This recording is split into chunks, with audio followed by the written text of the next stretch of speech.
Here we go! Would you kindly? I think we're just getting started. Medic! I'm a witcher. I think this is more than you can handle. He sits on his ass all day. Let's do this. Hey, everybody. Thanks for tuning in. Finally, episode 520 of the Overseas Connection podcast is up and live. And that is all on me for us being tardy. I'm taking this one, taking responsibility ahead of time before you guys can say anything. Yes. But hey, it's March 31st. The clocks have finally rolled back in the UK, so we are all on essentially the same time frame. Forward. No, they rolled forward. That's right. You guys lost an hour of sleep. That's right. Sad times. Anyway, hey, normally we start right at 9 p.m. UK sharp, 1 p.m. on the West Coast, 4 p.m. on the East Coast, 3 p.m. in the Central Time Zone. Like I said, sharp, right on time, but not today. So yeah, we're about 18 minutes late, give or take a few. Twitch.tv/OC Podcast, Mixer.com/OC Podcast, and YouTube.com OC Podcast. You can catch us on any of those channels live every Sunday. You can also listen to the audio once it's posted up after the show airs on iTunes, Twitcher, Stitcher, any place. Basically, it'll be available all over the world. I am the late host, Greg DeLacy, gamer tag Murphy's Law, OC_Murphy's Law. You make it sound sound like you this, died. guys? You see how I'm owning this? I'm Right? owning the tardiness. I do apologize. I have no excuse, guys. I have none at all. I was outside doing gardening, of all things, just catching in the sun, lost track of time, and then I get a message from our lovable and always almost dependable Robin Tate on the phone saying, pick up, answer. And then I looked at my WhatsApp, and it was filled with messages of saying, where the hell are you? So yes, I am late. Apologies again. As you already know, Robin Tate spinning the discs for us today, doing everything behind the scenes fabulously, fantastically, even on time, no less. Robin. Yeah, I didn't think I was going to make it because Judith was out tonight and I had Bobby, and she didn't come on. And I knew she was coming 30 minutes before the start of the show, but she arrived like 15 minutes before the start of the show, and I was coming in a panic, knowing everybody would be sitting, waiting just for me. And you know what? This was my way of taking pressure off of you, Robin. The reliable people, they were here. Kim, she's like Old Faithful. She is. Oh, sure. She blows every hour, and What you suck. Anyway, it's me, it's Robin Tate. It's Bongo the Sea, and I am in Ballymena in Northern Ireland, and I am glad to be here. 20 minutes out or not, I'm glad to be here. Yes, we are glad to have you here. Also on the podcast, we already talked about her, the lovable Kim Woods, and timely, of course, Kim Woods. Oh, apparently, yes. No, actually, I didn't think I was going to make it here on time either because my friend Brian stopped by to pick up some stuff, and I'm looking at the clock going, okay, it's 3:30. It's 3:45. And he's like, oh, well, I'm going to go. And I'm like, yeah, you should because I have to go. So. Right. Again, I was trying to make things easier for you guys. I probably should have let you in on that plan. Last, but certainly not least, the man who is actually having a bit of this is almost like a day off in some ways. Yeah. Mr. Mark Wright. Yeah, I don't know what to do with myself. No, my hands are free. I'm not running the stream today. Robin's doing the honours. So, yeah, mechanics on all the platforms. Glad to be back. I missed last week. So, yeah. We are glad to have you here. And again, thank you for being on time. Yeah, I was on time, yeah. Yes, we know. All right, let's move on. Let's talk some birthdays real fast. Darren Hilton had a birthday. He's going to have a birthday on April 1st. He will be turning a spry 29 years old. We also have Brian Hamilton on the 3rd of April, and he will be turning 103. So congratulations to everybody. Happy birthday, and we want to wish you a happy birthday in our very special way, which is this. Happy birthday to you. Happy birthday to you. That's enough of that. Happy Shut up, Elvis. birthday to Shut up, you. Elvis. Shush. Thank you. Elvis has left the building. Yeah, that's Daz, my buddy Daz, who's had some health problems. Partner. So yeah, my drinking buddy from EGX, and Rain God Zippo, way up in Aberdeen. Young fella, birthday. good lads. I didn't realise Darren was that old. He looks like a lot younger than that, doesn't he? Sorry, For sorry, 103, Darren. I'm just saying. Yeah. Jeez. Yeah, no, actually, he looks a lot younger. Dig a You were that hole, old. step Wow. it back. Ouch. Right, All right. Right, Last iguanas, wasn't it? Alexander Ocasio-Cortez and the Green New Deal gardener. Shall we move on to story time? Yes, we shall. Hooray, it's story time. Hooray, it's story time. I'm so glad to be with you today. A nice little jingle. All right, Mark, let's talk Yes. Captain Marvel. So not last Wednesday, but Wednesday before was Jenny's 50th. So I had the day off work, went out for a nice meal, went to see Captain Marvel, and it was really good. I really enjoyed it. I didn't really know much about the story of it. I obviously avoided it. I don't want any spoilers, and it wasn't what I thought it'd be. It was actually better than what I thought it'd be. The origins of her, because I thought she was an alien. Well, shit, I shouldn't spoil anything, should I? Anyway, Yeah. so yeah. Sorry, Shush. rewind, sorry. Shit, bollocks. I don't know. It definitely is. It's good. It's a good origin story. Yeah. I think that they also tied it in impeccably to Endgame coming up. Yes. The end credits bit. You've got to Yes. watch the end credits bit. I know Well, yeah, nothing I thought- about this character. Nothing at all. I did didn't- not either. I did not either. The only thing I knew was that Rogue took her powers, the X-Men. So that was the only thing I knew. So, Right. yep. Well, I didn't even know that. I've Wow. not even seen any of the comics or anything. But yeah, really, really good. Good action. I loved all the 90s references.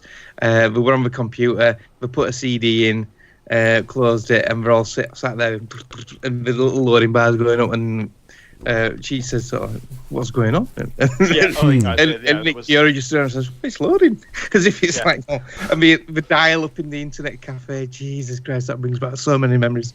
I think probably the funniest part about that was that as I was watching that, and I'm sure you were too, Mark, obviously we have the nostalgia of seeing that. And what's funny is in the movie, it's playing out, you have these alien beings that have all this advanced technology, and they're looking at this like, what in the hell's going on? Yeah. I think half the audience was also wondering what the hell was going on because Right. they had never seen this stuff before. Yeah. So it was just a really great kind of Easter egg kind of moment to the movie. And anyway, I would agree. Great movie. Really enjoyed it. Yeah, she's a good character. She's badass. She's nice to look at. It's really good. Really, really good movie. Really enjoyed it. And and we went to Frankie and Benny's for our meal, and that was really nice. Oh my God, their chili cheese fries are so nice. Mark.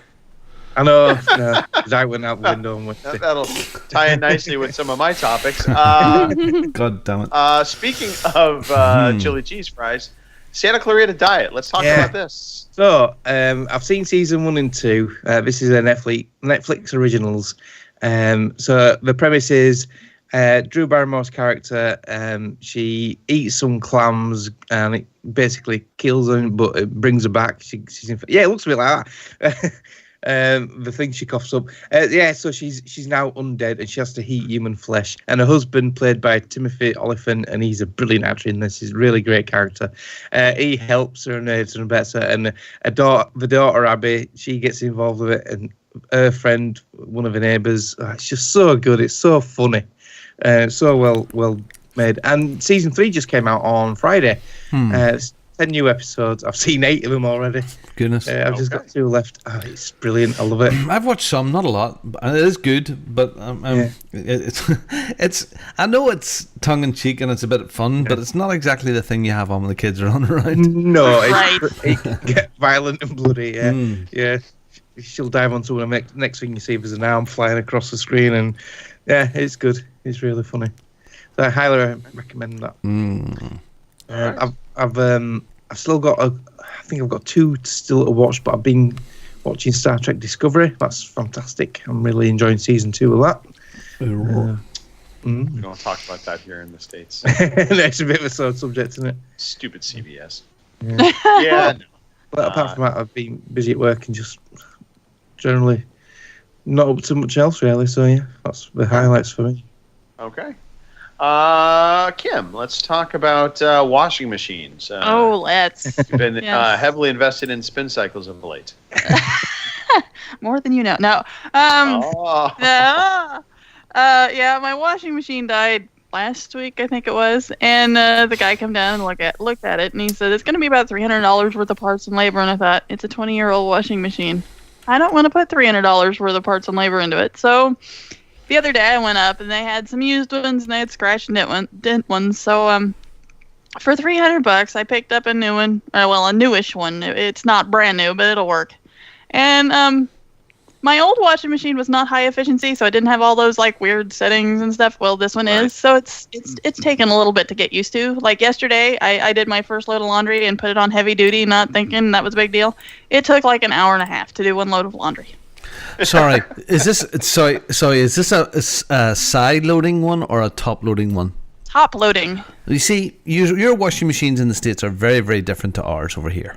You just have these big things that you chuck stuff all in the top, and you chuck tons of stuff on, and it's very industrial, very basic. We all have these things with the little porthole cover, little hole in the side, and you load it. And the drum goes that way, not round that way. Yeah. Yeah, we do have both. There's top loading, side loading. It just depends upon the laundry room that you're going to be putting it into. We even have stackable washer and dryers. Wow, America. Yeah. Right. Wow. Jeez, America's cool. See, every time you told me about the guys coming to fix, I just got it in my head. I just did. Hi, I'm from Sweden. I'm here to fix your washing machine. And the 70s porn music starts at the back door. I wish, but no. We all instantly put Kim into a 70s porn movie. Oh dear. So that didn't happen. Didn't happen. Sadly, no. Damn it. Right. But so new washing machine or newish washing machine. It there'll be some stories I'm sure on this one because like I said yesterday, an hour and a half, and I had a supper to go to last night. All I'm sitting there is waiting for my jeans to come out of the washing machine so I'd have pants to wear, and an hour and a half later, and I'm still thinking, really? So yeah, don't put it in heavy. So you were invited out to a dinner with an important person-ish. Yeah, my dad's boss. Okay. His wife, yeah. And did you behave yourself? Were you? Thank you. Yeah, believe it or not, I did. And they even offered to buy booze, and I didn't drink any. So that Wow. Right? Wow, Kim turning down I booze. was Wow. trying Why- to why not? make an ass of myself in front of people that employ my father because we need the money. Has this been a problem in the past? No. I'm kind of wondering. I mean, has Well, there been an issue in the past of you getting too drunk at your dad's functions? Not necessarily his functions, but there was a time I went to meet a fellow gamer in Branson, Missouri, and I went to a bar and I proceeded to get drunk off my ass, and I got in a fight with the paper towel machine that hangs on the wall. It's got paper towels in it, and Okay. not really a fight. I went to pull the paper towel out because I was going to dry my hands, and apparently when they went to replace the paper towels, they didn't put the front thing back on it well enough, and when I pulled on it, it fell down and it hit me in the face, and yeah. I wish you didn't actually correct that. I liked the vision of you getting in a fight with people. Well, it was just about because I was drunk on Fireball and beer, and I had so if you're familiar with NFL football, there is a Odell Beckham Jr. is a NFL wide receiver, formerly of the New York Giants, and there is a very infamous, famous, whatever you want to call it, video of him getting all pissed off on the sideline, and he gets mad at the kickers have a net that they practice kicking a ball into, and so he goes and he like throws a punch at the kicking net and like not trying to knock it out of the way, and the net like goes up on its end and comes back down and hits him in the head. And it's just such a great moment of you're being an a-hole on the sideline and serves you right. And so, yes, that was kind of the vision I had of Kim battling it out with this paper towel machine.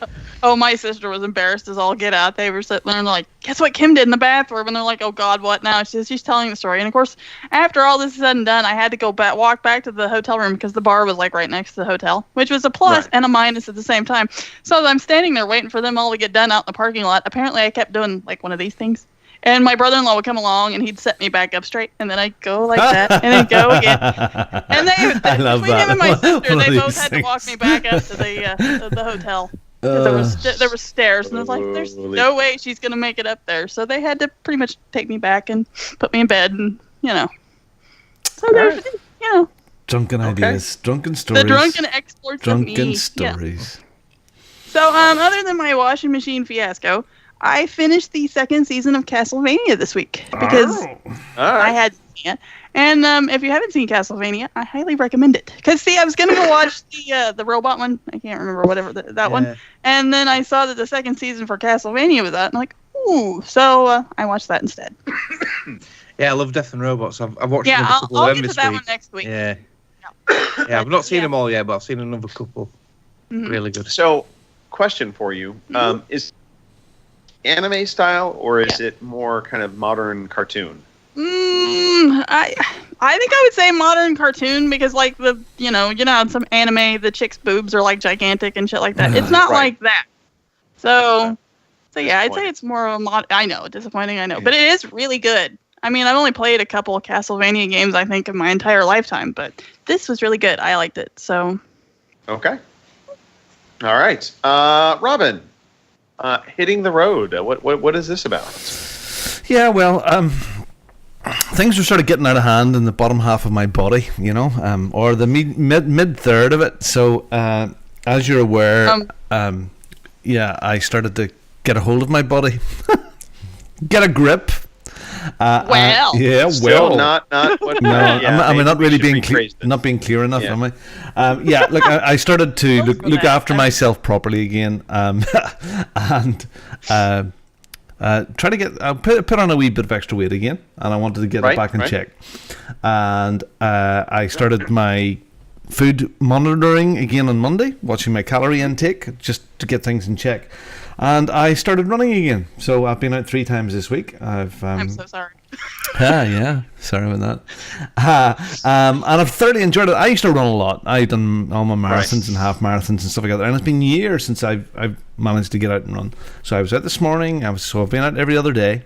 And thoroughly enjoyed it. It's nice around here. So nice to run out in the countryside. And hitting the road's nice. Now, I need to build up my mileage again. It's been just a couple of miles at a time. So I want to get up to a nice little 5 mile comfortable thing a couple of times. Well, I want to run 3 times a week. So, I've been enjoying eating sensibly because it's so easy to eat just whatever, just go for it. But monitoring and taking a note of what you eat, if you've really got an issue with this, really does help focus your mind on the thing of want and need, because there's a big difference between want and need. And last night, we've been bad this weekend. So I mean, we had an Indian last night, and I was funny. I'd done a bit of research on what was the best sort of Indian dishes to get, and tarka dal and some of it was like potatoes and cauliflower, and there was one with a lentil dish, and we got then some tandoori chicken, but with peppers instead of loads and loads of korma or tikka sauces and stuff like that over it. And of course, I've got a korma for the kids too. And roti bread instead of naan for the kids, roti bread, which is like not just as fattening. And so we still had an Indian, but again, that was bad. But anyway, I was out from my exercise and watched all day, and today I was at my in-laws' house for dinner. So I'm at my limit of my calories, but I'm trying to limit to about 1,500 a day at the moment. So which is tight enough. It's sensible. It's not it's not overly excessive. It's doable, but it definitely is tight. If you indulge. Yeah, and I was over the 2,000 today. Just over 2,000 today. So, but it's been good. So the main thing to take about this is I've been enjoying getting out and doing a bit of exercise. Yes. And I like running because I can do it quickly. So, All right. 20 minutes to do a run into the shower and out. And when I used to run a lot, I would have done 3 times a week. I would have done 2 5 miles, like a Monday and a Wednesday, and then Saturday I would have morning or Sunday morning I would have went out, maybe done 10 or 12. And then when I was doing races or long stuff, I would have increased that a bit. But that's what I want to get back to, because it's nice, and it's a nice way to clear your head and think. So, and whether it's a run or a long walk, or so, you have to do something. And I just over from October or so, or November of last year until now, I've really done nothing apart from just sit my ass. So, yeah, there you go. Okay, that's that. That's Good. what I've been doing. Like it. Well, I will tie in nicely to the running theme. One of the things I've been dabbling in with, kind of also, we've had a revigorization of our weight loss group, and just talking about fitness and getting in shape. The summer's coming up, obviously. Everybody's starting to kind of think about it. So one of the things I've been employing, and I used to do this a lot, and I got away from it, but it's what I call it variable cardio. But what you basically do, and you can do this either on a treadmill, you can even do it with an elliptical, or you can do it at a track if you wanted. And I learned about this at a track, actually, which was you go to an oval track, and on the curves of the track, you walk the track. At the straightaways, you sprint. So basically what you're doing is you're getting your heart rate up, then you're bringing it back down, then you're getting it back up, you're bringing it back down. So you'll help build endurance that way, but you also really burn calories nicely that way. You can do that on a treadmill. So one of the things I've been doing at the gym is I'm doing basically 2 minutes of run, 2 minutes of walk, 2 minutes of run, 2 minutes of walk. And again, it's a fast run. It's not just a jog. So I'm really trying to amp my heart rate up, and then I bring it back down. With an elliptical machine, one of the things I've been doing in the same fashion is I usually do anywhere in. I started out at 15 minutes, and I'll do 5 minutes on the elliptical. I jump off the elliptical. I'll do 25 push-ups, jump back on the elliptical, do 5 more minutes, then off, 25 more push-ups, back on, 25 push-ups after I finish out. Great way, again, of working in some muscle groups and then getting your heart rate up and going. So just different ways to approach it, and it's not going to take a ton of time either. You can do this in the 15-minute, 20-minute increments, and it works. It works for me, at least. You're into it in a big way. You're so scientific. I do the same thing on the exercise bike, so. Well, there you go. So I don't know if I'm scientific or not. That's kind of what I found worked. I don't know. Robbie found some footage of me in the garden. Now, from one extreme to the next, yesterday I went out wine tasting. Well, talked about kind of falling off the wagon, literally. And the funniest part of wine tasting yesterday was I was out with one of my best friends. I've known him for 25 years now, and we set out. Cindy and I talked about it. We're like, look, we've got a ton of red wine in this house. We wanted to get some more whites because we drink a lot of whites during the summertime. Racist. And so we said, all we're buying is white wine. That's all we're going to buy. So we bought about 10 bottles of wine yesterday, and 3 of that was white. Yeah. But with some fantastic wineries. We were up in a neck of the woods around us called Fairplay, which I had never been to. A ton of really nice, little tiny wineries up in there. Just a really fabulous day. It was, again, gorgeous weather outside, so it was a perfect time to go wine tasting. So beyond that, I finished Love, Death, and Robots. It's good fun. I loved this, collection of little, I will say not anime shorts because they're not anime. There's, I think, one or two that are anime-esque, but some of them are really CGI. high quality animation, aren't they? Yeah. CGI. I've just seen the army one with the werewolves. That was superb. I really liked that one. Yeah, really, really good stuff. So, highly recommend. I remember that one. Oh yeah. The army guys were like werewolf guys. Yeah. That was brilliant. You're nearing the end mark, by the way. I think it's a few episodes left. But it is not safe for kids. No. watch this, in the late evening hours, but definitely check it out. If you like video games, if you like animated movies, you will enjoy this collection. I guarantee it. And lastly, just speaking of one more thing that I watched, and I watched this actually this morning, was a documentary about George Foreman. What were it about? Cooking steaks? No. So George Foreman used to be the heavyweight champion of the world for boxing. Heavyweight. Well, not everybody knows who George Foreman is. A lot of people probably associate it with the George Foreman grill. Don't be getting up in my grill. I'm up in your grill. But what a fantastic life story he has had. He just an amazing life story. Not only did he get the heavyweight championship when he was young, he literally walked away from boxing for almost 20 years, and then he came back at close to, I want to say it was like 38 is when he reintroduced himself back into boxing, which is very old for a boxer. And somewhere in the mid 40s, I think, is he actually won back the world championship in boxing. Quite a guy. Did it at a time when everybody thought there's no way he could possibly win. Yeah. It was very Rocky-esque at the time. Because he did not look the part. I mean, he was like close to 300 pounds. That's right, he was a big lad. Who did he fight for that? I can't remember. It was Michael Moore, I believe. Moore, something like that. Michael Moore, something like that. Yeah, and caught him in a 10th round knockout.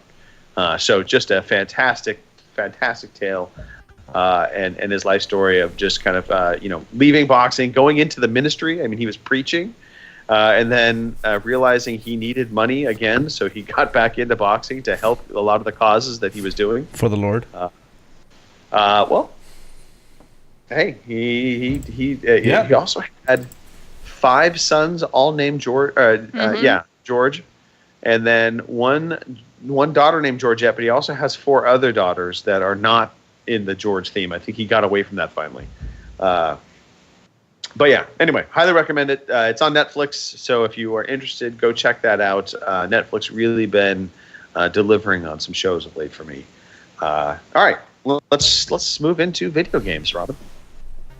Shall we play a game? I want to play a game. You are one pathetic loser. And as we dive into talking about upcoming games or games that we're playing and that we're going to be playing, I want to put this on the forefront. Arcade Club Meetup. It's just around the corner, April 13th. Holy shit. Saturday, 11 to 6 in Burley. Go to the Arcade Club. Reach out to Robin Tate. I believe you're going to be going, Robin.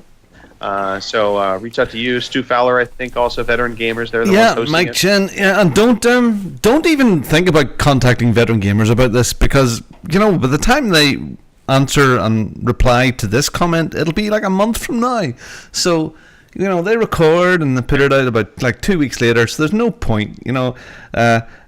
Google Stadia will actually Stadia. Yeah, by the time they discuss about it, it'll have came out in field or been a great success before people hear their opinions of it. It's unbelievable. True. They're just I remember one week Mike Chin was trying to promote his Thursday night Twitch stream, and he went, fuck it, what's the point? It ain't going to be out in time, isn't this show? Yes, so it's only 2 weeks away, Saturday the 13th of April. Mark is going, I believe, and myself and Charlie, my son, is going over there, and Mike Chin and Stu and Rick of all the people coming. 3 floors of arcade greatness. It's 15 quid in, and if you're there for the whole day and you want to stay on, there's a crowd of people going out for a bite to eat afterwards. Everyone is welcome. Adults, kids, families. It's a great day out, so come along. Contact me at @BongoTheScene if you want to find out about more about that. So perfect. Yeah. All right. Some very big meetings. Sorry. Just the last thing I'd say about it. There's some very big meetings going on at that event. Very big meetings about things later on this year. Very big meetings. Yeah. Foreshadowing for the future. Foreshadowing for the future. Mm-hmm. Yeah, because EGX, we found out I guess Midlife Gamers are not going to be doing their big party, so we're going to have to come up with something for the community. Yeah. So, things to come. Soho. Things to come. All right, Kim. Yes. We have a bunch of new games to talk about for the month of April that are coming out for all the different services that people subscribe up to. So let's tell people what they can win for paying money. Alrighty. Your games with gold for April are The Techromancer, available April 1st through the 30th on Xbox One. Outcast Second Contact, available April 16th through May 15th on the Xbox One. Star Wars Battlefront 2, available April 1st through the 15th for Xbox One and 360. And Wait. Tom, what? That is not the Raising my hand. one. Yeah. Yeah. How confusing is this? That Yeah, there are yeah. 2 Star Wars Battlefronts, 2 Star Wars Battlefront 2s. This is the original Xbox One, the OG Xbox Battlefront 2. So I just wanted to point that out. Still really good too. Really good game.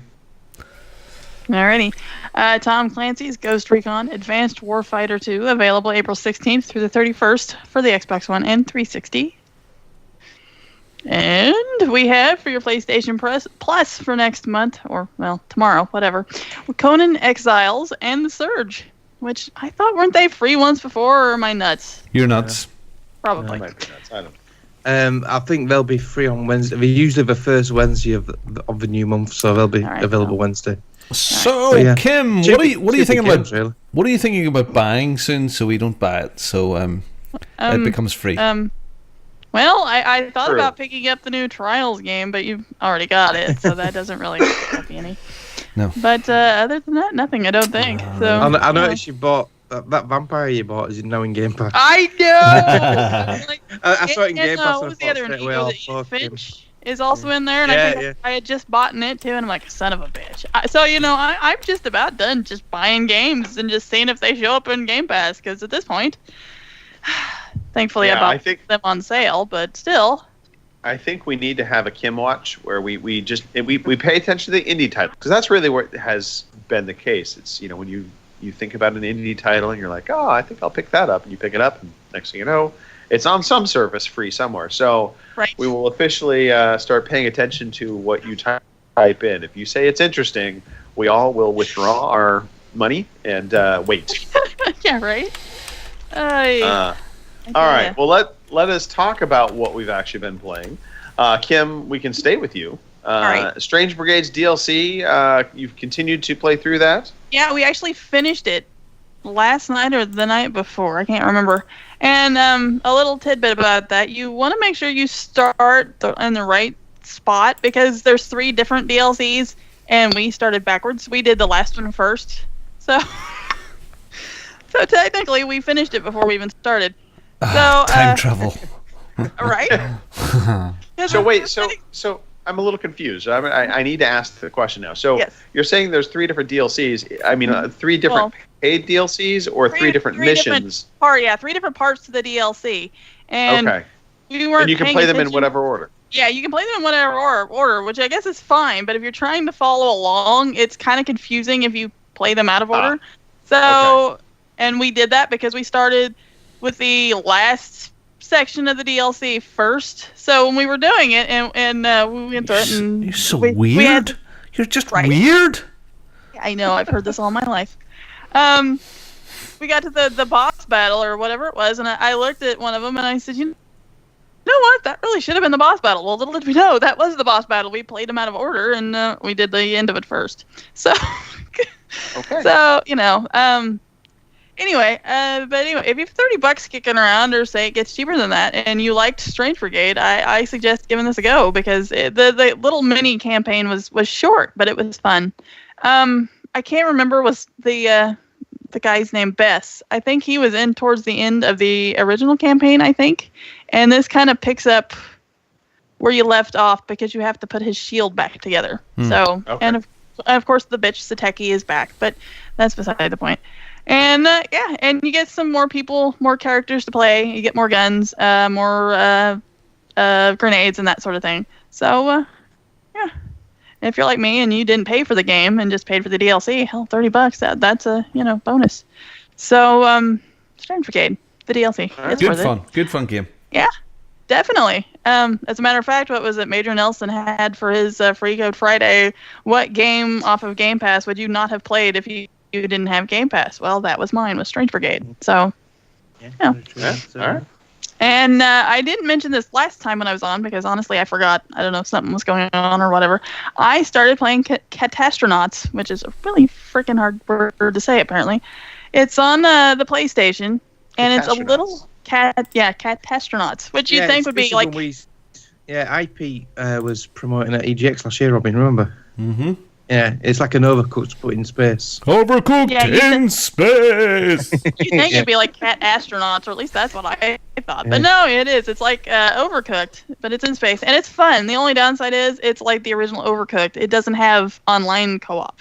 It's couch co-op only. Yeah. So Sarah and I had to share play it, and that's how I got to... we both got to play it together. Oh, that's a good idea. So, Smart. yes. Well, Yeah. She thought of it, so... So we did talk. We talked to the developers at EGX because it was launched there. It was one of those big sort of first showings. I think I'm correct to say that. And we had an absolute ball with it at EGX this year, and we laughed, and there was a crowd of us with it. And of course, it demos really well, and that was the one thing that we said that it needed. And again, hopefully it'll get it. But I think that I hope so. Makes a big difference to a game to be able to do this. I actually think it's harder than Overcooked. It is. I agree with that. It is harder. But it's fun, strangely enough. So, Cool game.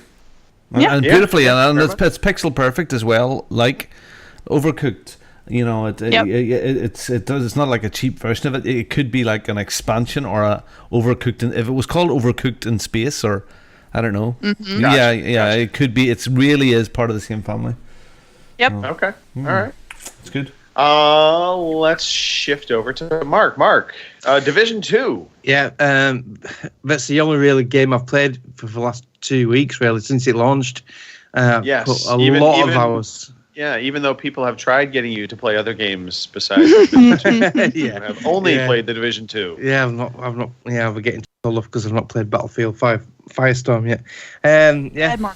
All my spare time I've had gaming, I've put into Division 2, and just last night, was it last night? Yeah, well, last night I finished the campaign.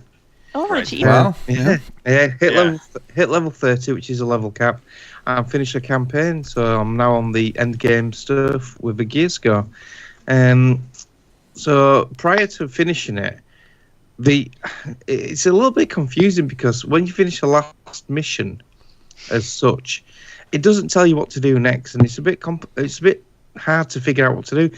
But there's 3 strongholds on the map, and they're the last 3 things you have to do before you get to the end game stuff, and I didn't realise that. So I did these strongholds. The first one wasn't too bad. The second one, oh my god, what an absolute bitch of a level that was solo. It was so tough. It threw so many enemies at you. So many overpowered enemies, the top end yellow armored guys. It was so difficult. I text Greg and saying, I've nearly rage quit this. I've had enough. I can't do it. That was what I just was reading through, by the way. I was going back to all of the messages you had sent me. Yeah, and I quit out on it. But the next day I tried it again. I watched a YouTube video of someone playing it, and not just to get an idea of where they positioned their character and that. So I tried that, and after 3 attempts, I did it. Probably fresh mind to it as well, because I'd been on it all night long, and it was getting late.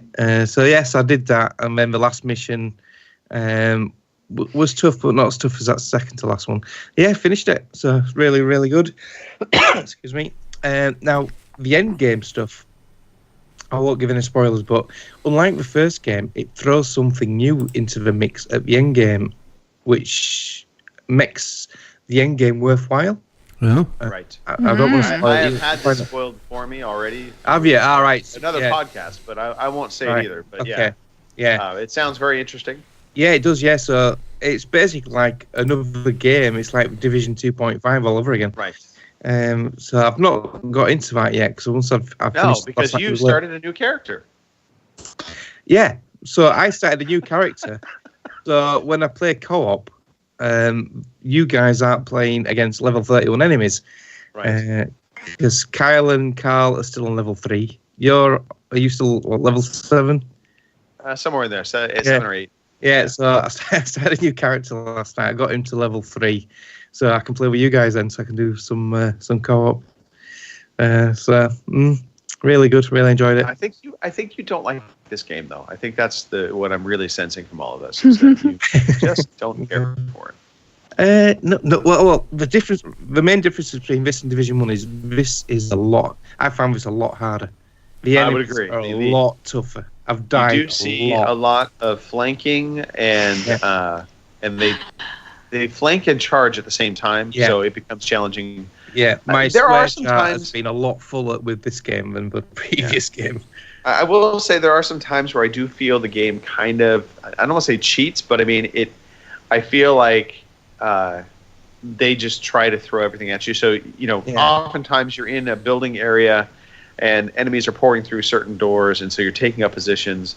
And if you kind of leave that position for just a little bit, maybe move forward, they spawn in behind you sometimes. Yeah. And that can be a little frustrating, especially when you're solo, that kind of thing, where you don't have a partner to be able to help you. The enemies' grenades are so accurate. They're like snipers. That's another thing. That is frustrating. But overall, really good. It's if you like the first game, you'll like this one. Graphically, it's slightly improved from the first one. I think the new area, Washington DC, helps with that because it's more colourful than the New York environment. I like how they've done. I know it's 7 months after the Black Friday outage in New York, but because it's all been in this chaos, you've still got Christmas stuff around, even though it's 7 months later, because obviously no one's put it away, because no one's been around to put it away. So you've got decaying Christmas trees, you've got decaying ornaments all over. They've still got the old fair outside the White House, which is just all abandoned and trashed. So there's nice little touches like that. There's lots of, like the first game we got criticised for not having much to do between missions when you're walking around. It was quite sparse. Not in this. There's lots of random encounters, lots of patrolling enemies, and they have now in this different scenarios to do. Like there's one which is propaganda speakers, where you have to switch them over and change the sort of like broadcast. And then when you do that, you've got to protect it for so long. There's executions, you have to protect hostages. There's faction control areas where you have to take over that. And all these unlock like a safe room, which has got loads of good loot. And it's all about the loot. And okay to play by yourself, or were you playing in co-op with anybody, Mark? Yeah, most of this I've played solo. Division 1... It's harder solo, for sure. Oh, yeah. What I have played in co-op, the enemies, I don't know if it's just me, but the enemies seem to ramp up a gear anyway. But Division 1, there were loads of people playing this. Now, Division 2, I've heard people say they've got this, but I can't seem to find anyone online when I'm playing it. Kyle and Carl I've been played it a lot once. of people. I've been hearing a lot of people say the same thing, Mark. So I've not been able to catch anyone online with it. Well, and also like when you call for help, people don't answer the call. They're not. I still haven't got that achievement. I have spent so many times, and I think part of the fault is the game as well, is because when you're down. So say you've travelled loads of distance and you go into a mission, or you just start a mission, because the missions is different because you can respawn in a mission. Right. But when you're in free roam, if you're downed and you die, you have to go back to one of the safe houses, and it could be miles away. Right. And you might lose out on finishing that particular task and getting the rewards for it. So you can, when you're down, you can press and hold Y, and it'll put out a call to other agents. And then when, say you're in your game, it'll say agent needs backup, and it'll, in the little corner of the screen, it'll say so and so has called for help, and you can hold the back button down, and then you'll join their session. But the loading, you get like a count, and it goes around in the clock, and it goes up to 100%. It takes forever. Yeah. And by the time you get into their game, they've either quit out and gone back to the safe house, or they're not even needing help anymore.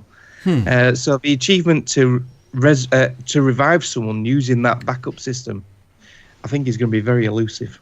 I will say, in terms of game loading screens and just the amount of times you have to load, the Division, the first game was bad. This game is equally as bad, if not worse. Yeah. Because when you start the game up, you have to connect online, and that takes a while. Yeah. It goes through this loading screen, and then you have to say, okay, I want to take this character into the world. Then you go through another loading screen. Yeah.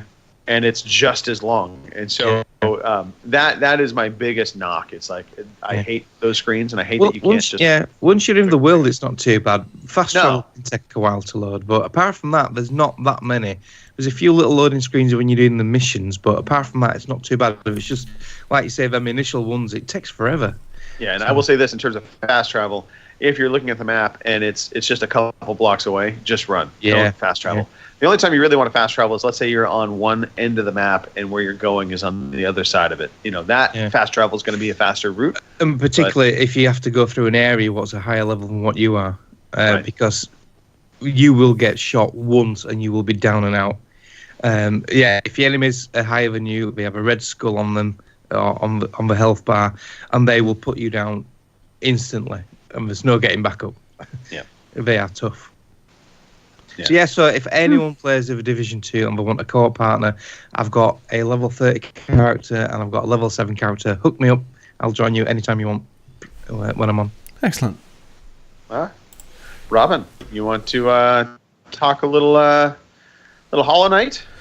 Or what do you prefer to talk about first? Well, Hollow Knight has been taking up the most of my time, actually, in gaming over the last week or so, because it's kind of got me. It is one of those just fantastic Metroidvania games like Ori and the Blind Forest that just has so many... Okay, rewind. It's a puzzle game, right? And you have to find and there's certain things you have to do to unlock certain sections of the map to get on to progress to the next part. And like Ori and like all of these things, I sometimes just get sidetracked and then try to look at the map and go, okay, well, I can go down there and go down there. And I'm at a point now where I was struggling with these two boss guys for a good bit of the week, and I killed them both. You had to kill two bosses at one time fighting you. Okay. So I've got those now, and I thought, well, that'll open up the next part of the map and I can progress, but it just gave me a special extra little power thing. And I can't see where I go now. I don't know where to go. I'm at that stage, and I'm going around every part of the map that I can possibly think of, and it's probably there. Something really stupidly obvious right in front of me to do. It's brilliant. I love the way it releases the little powers as you power up all the way through it. It is beautiful. It is clever. The platforming's great, and what can you say about Hollow Knight? It's a real classic Metroidvania game. And I remember Fraser was singing its praises a while ago because he played it on PC because it was originally a Steam game, wasn't it? Yeah. So it's an excellent game. If you like Ori and stuff, I've said it before. I don't want to repeat myself, but I'm continuing to play it, loving it. It is frustrating a bit here and there, but no more than Ori or anything like that was. So and I have a lot of the map still to uncover, I believe. So I've been playing quite a bit of Hollow Knight. I would recommend that. The other thing then that I've been playing is, of course, Trials, but we'll get to that in a second. But I did pick up something which is a wee little bit different, which isn't new to PlayStation players and PC players, but it's a game called Gang Beasts. And Gang Beasts has been doing the rounds for years at so many trade shows that we've been at, like 5-6 years probably. It's at every single one, and in fact it was at last year's, even though it was out on PC and PS4. It's just now been released on Xbox. So what is it? It's a silly multiplayer fighting game with dough based characters. So they're like made out of like dough, like putty, and they don't punch very well. They sort of flop around the place with stupid physics, and you can play up to I think 8 players multiplayer online, and even when we were doing it in couch co-op at the shows, you had like 8 people beating the hell out of each other, and it's silly. It's these characters, fighting on top of trains or fighting on top of containers which are being lifted by cranes.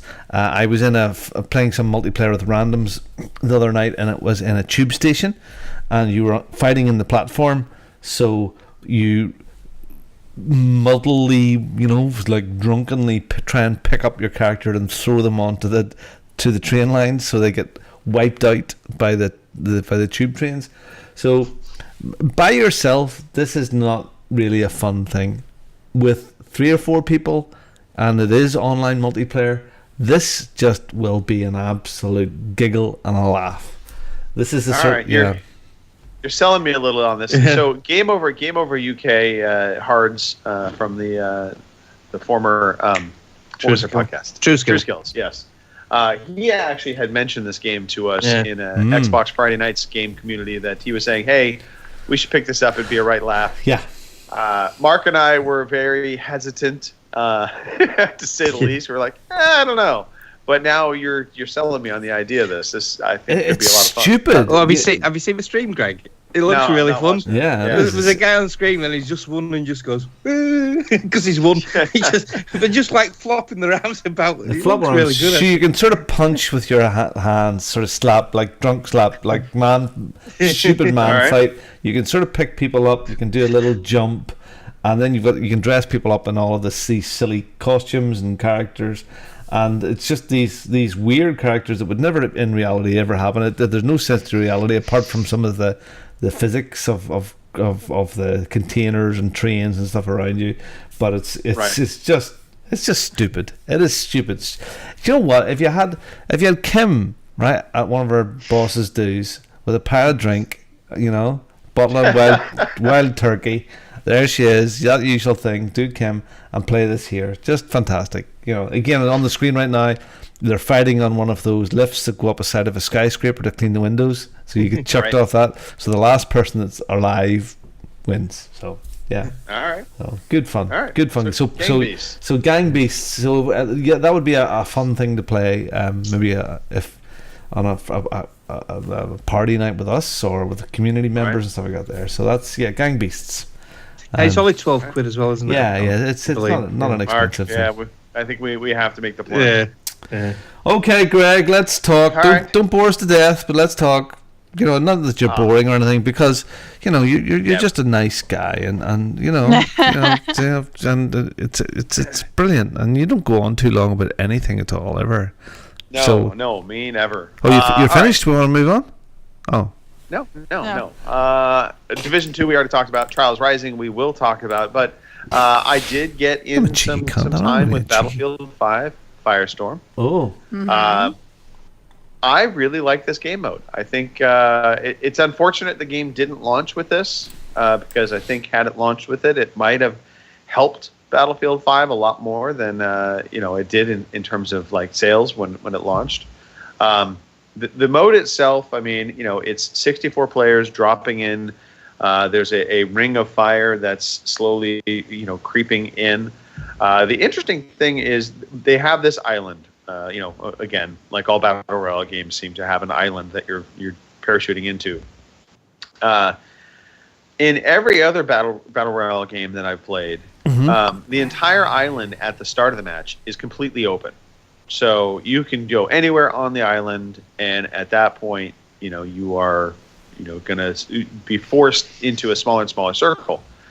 In Battlefield 5 Firestorm, they actually start the ring of fire already and cordon off part of the map. So there's sections of the island that and it's randomly generated every time you play a new match, but you just won't be able to go to that from the very start because it's already on fire. So it takes some getting used to. It takes getting used to playing first person versus I'm used to PUBG where it's a third person view. but I was on with Corbs and Ordy from the old G4TE community on Friday. Had some matches with them. I actually played some matches with them earlier in the week as well, and had a couple top 2 finishes. Didn't have yet to win out a match, but we got a tank.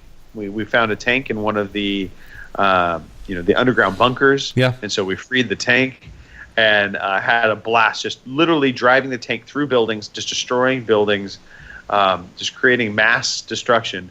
Literally not the smartest thing to do because we were just drawing attention to ourselves. And eventually a squad came upon the entire team and took us out. But we had a right laugh up until then. Okay, yeah, comparisons. PUBG and this. Okay, okay, PUBG this. the So- pace wise? Pace is similar. It's a slower paced game, which I like. It's better it is looking. First person only, and yeah, graphically speaking, this is the best. Yeah. Out of all of the battle royale games out. My son was playing this earlier in the week with my 2 nephews, and they won a couple of games, and this game looks absolutely amazing. Because I said to Greg before Firestorm came out, when Greg bought this, my son's bought it as well now, so he can play with us. But he was playing the normal multiplayer, the Conquest, and it is one of the best looking multiplayer games I've ever seen. It's just amazing. Yeah, it is. It is gorgeous. There are some things that I don't like. Not gonna lie, the UI, the layout is a little confusing. In terms of your inventory management, but I think that also is just getting used to it because PUBG is not the most intuitive UI ever. But eventually, I got to where that was not an issue. So I think the same thing will hold true for Battlefield 5 Firestorm. Weirdly, when you are in a squad and you finish up a match, it immediately gives you the prompt to quit. However, if you want to stay with your squad, you have to wait for the squad leader to basically pull the whole team out, and then up in the upper left-hand corner, completely on the opposite area of where you're looking usually for your controls, it uses the back button. It says you hit the back button to accept to stay with your squad. So half the time people miss that. They don't see that notification come up, and so everybody quits out of the match, and then suddenly you're having to join back in on one another and then go into another match. That's probably my biggest complaint in terms of UI and the way it handles. Outside of that, I like the game. I think it does a lot of things really smartly, and I think that if they can refine it a little bit further, maybe make some changes on the UI. It has the nice ping system where when you're aiming at something, you can hit the right bumper and it will hit like danger for if you see an enemy moving on the mountainside. Real quickly being able to tag them and say, hey, they're over here, and it'll say danger, as a ping message. And you can, do waypoints. You can tag certain items. So if somebody's looking for something, again, kind of stealing from Apex Legends. So the change a few of those things, will it kill PUBG for you? I don't think it'll kill PUBG. It feels very different. I think PUBG to me still is the one battle royale game that has the most intensity when it comes to the final circle and getting down to it. And I make the comparison to a horror game with PUBG, and I know that sounds silly, but I always feel like the tension you feel in PUBG when you're playing solo, especially, is right up there with horror games because you're constantly looking over your shoulder. You're constantly trying to make sure nobody's sneaking up on you. Okay. You are listening, and the moment you hear footsteps or something, that is, you are on high alert, and also I can say honestly I've been surprise killed more times than I care to admit in PUBG, where it got me to literally jump in my seat because I didn't. You round a corner, you open a door, you're not expecting someone to be there, and they're there. In Battlefield so far I haven't had that kind of experience, but it does good audio as well. I will say this, you definitely will hear gunfire in directions, and you'll be able to use that spatial audio to kind of pinpoint down where they're at.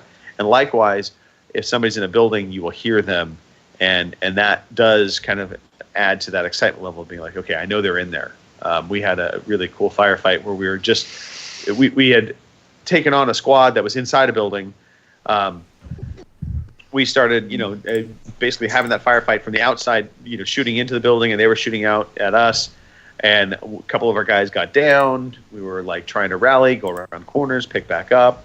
And I'm also hearing these guys in the building moving around, and you're constantly looking up, trying to figure out if they're jumping out of windows or not.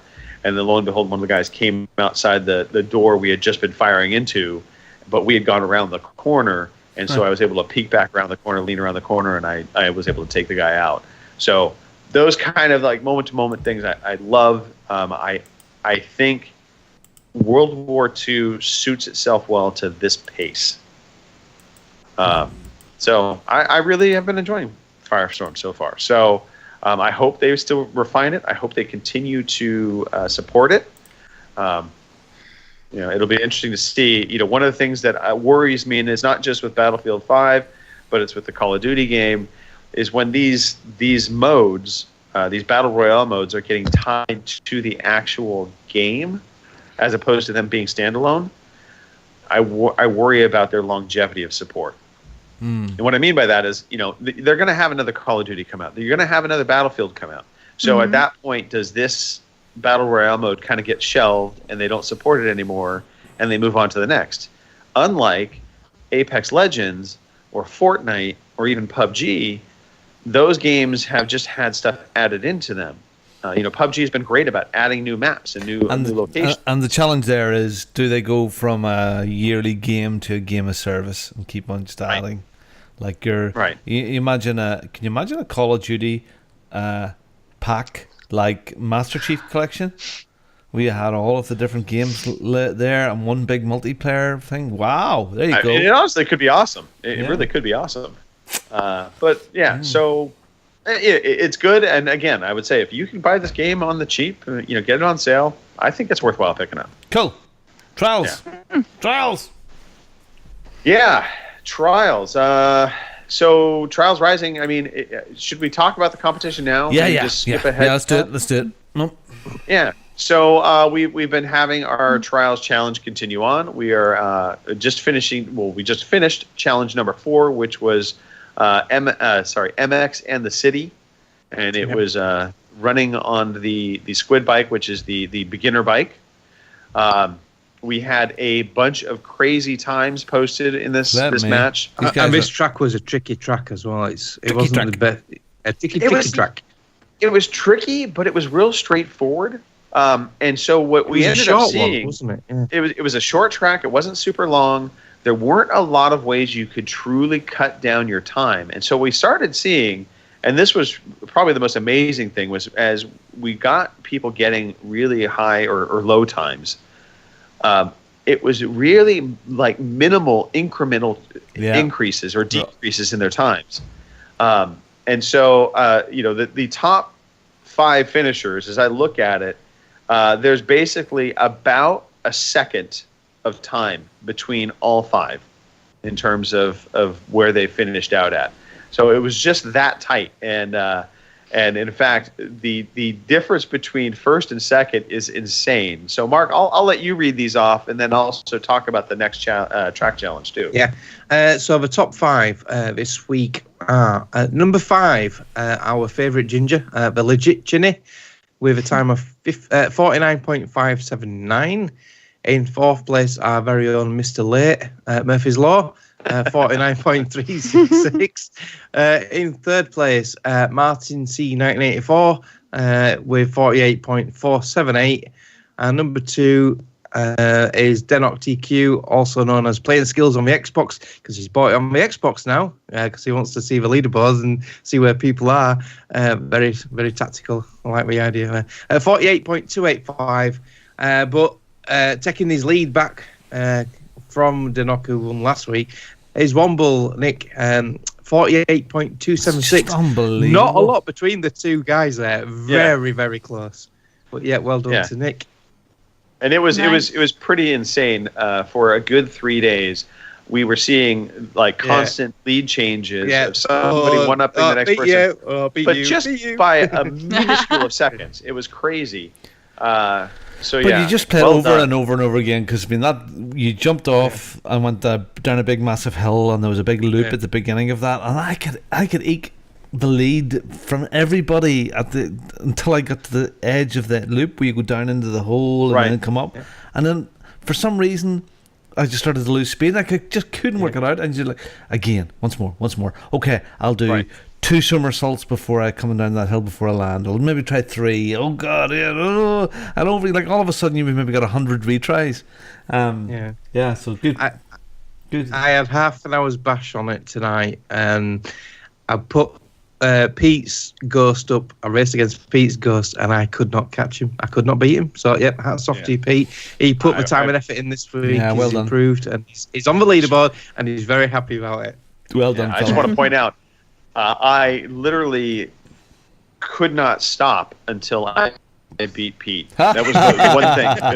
Well, I ran out of time. I had done enough insulting of Pete prior to this. Yeah, I had to make sure I beat him. Yeah. Otherwise, I was going to be eating crow for sure. Brilliant. Okay, so and Sarah says it's on sale for 20% off on PlayStation until the 2nd of April. So if you want to get into this and you're on a PlayStation, go grab it, 20% off. Yeah, pick it up on the PlayStation because you absolutely can participate in this challenge. It is open to all formats. All we ask is that if you do post up a time, you either get into the WhatsApp group. Contact Mark Mechanics. He heads up the group, and honestly is the timekeeper of record as well. So he's the one you want to make sure you have the times to him. Or take a screenshot of your time and send it our way. Just make sure you're using the right bike and the right track, and you're good to go. Go. So talking of bikes, we're going to use a different bike this week. We're going to use the second bike to unlock, which is a Rhino. So you have to have hit level 14. And I think we've given everyone enough time now to hit that. I'm sure everyone's unlocked it now, haven't they? No one said they haven't. So so we're using a Rhino bike this week. And you can use a Squid if you want, because I don't think some people have beat the Rhino on the Squid. You can use the lesser bike if you so choose. The Rhino bike is going to be the quote-unquote faster bike, but there have been tracks in the past. I remember there was one track in particular where there were, you actually wanted to use the bike that was kind of the step down from the last most efficient bike because it had better suspension. And so it handled certain things that the track would throw at you better. So people were posting the best times on the lesser bike. Go figure. Do you think we should just stick with one bike then, or let them use both? Or? I don't know what you guys are laughing at. I'm just going to let it go.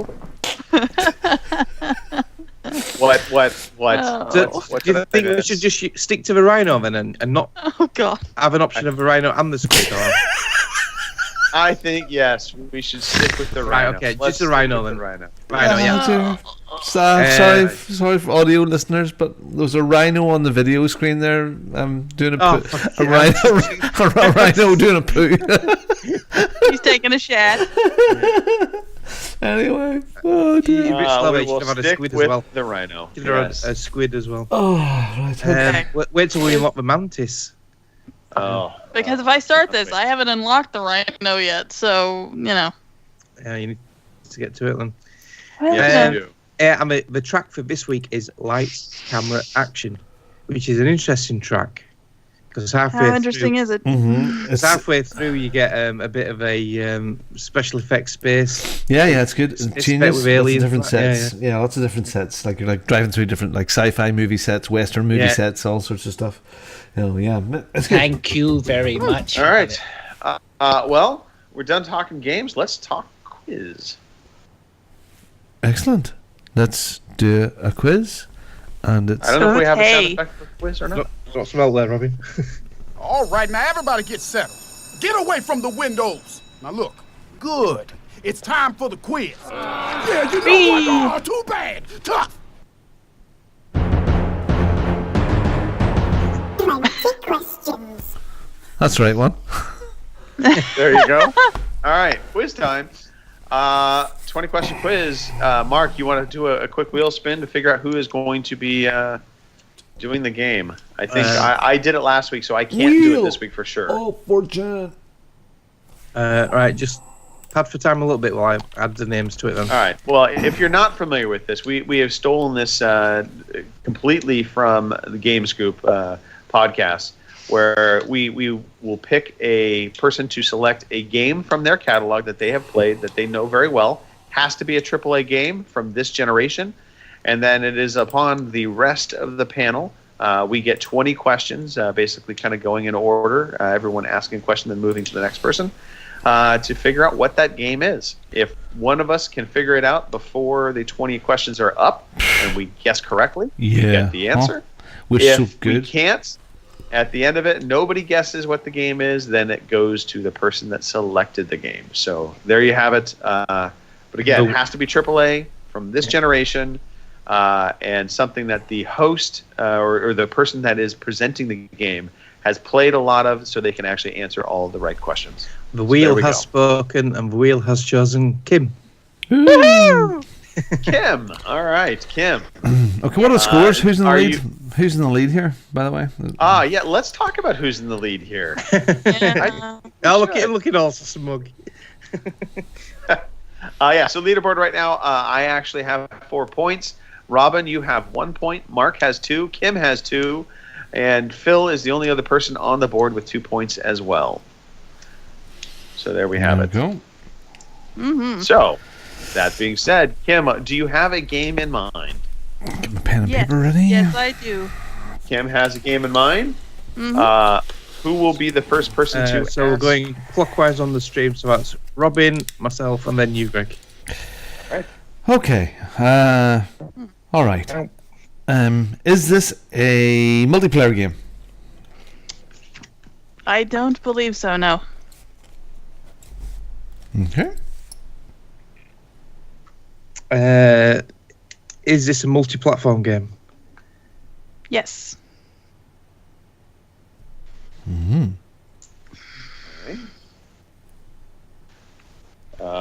Is this considered a first-person shooter? No. Are there wizards, elves, and shit in it? No. No. Okay. Just write that down. Wizards, elves, And shit. shit. Shit. Yep. No. Is this an action-adventure type game? Yes. Ooh, right, okay. Action adventure. Action adventure. That narrows it down a bit. That's a bit Yeah, loud, that Robin. does. But it is multi-platform. Mm-hmm. So it could be like your Tomb Raiders. It rules out Uncharted. Is there wool in this game? Is there what? Wool? No. no No. yarnies. It's not a yarny. No wool. Darn. Wait, what? I was trying to figure that out as well. Is it my turn? My question? No, sorry, no, I follow Robin.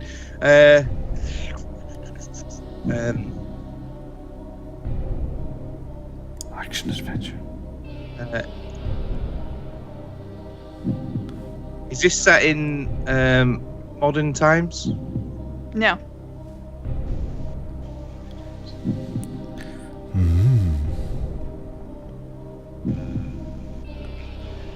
Okay. Music's a bit loud, Robin. Yeah, just a skosh. Do you play as a female? Yes. Ooh. Okay. Is this Tomb Raider? No. I might. Is that a guess? Yes. Is that Yes. Robin frozen out? Mm-hmm. Yeah, Robin is frozen out. That makes it a little easier on us. How many Some- female action games are there? So. Right, okay. Female action adventure. So it's not set in modern times. So is this set in a fantasy scenario? Yes. I mean, I would call it a fantasy, so. Yeah. I mean, it's not set in, like, Topeka, Kansas or something, so.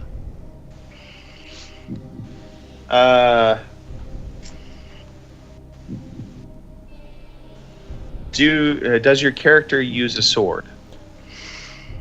I believe she does. Yes.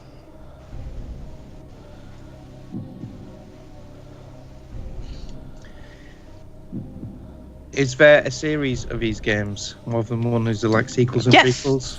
Yes. If this is Tomb Raider something, you're getting shot. It's not Tomb Raider, Robin. You're fine. She doesn't use a sword, and it's not fantasy. So. Mm-hmm. Ooh. Okay, the fact that there's sequels threw me off. I was completely going a different direction. This is okay. So, real quick recap: no multiplayer. It is multi-platform. It is not a first-person shooter. It has no wizard, elves, or shit. Which is interesting to say it's in a fantasy setting as well. Yeah. Well, it's not modern times like you would think. So I would call it. Fantasy, yeah. It is an action-adventure game. There is no wool in the game, apparently.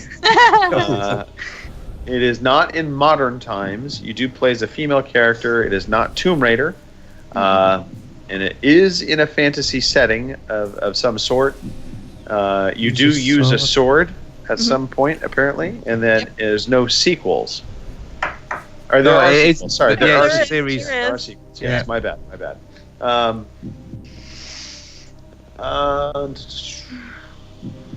We've got 8 questions left, Greg. I know. So it's multi-platform.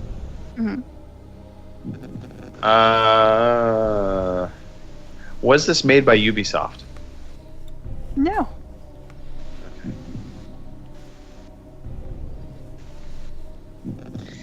And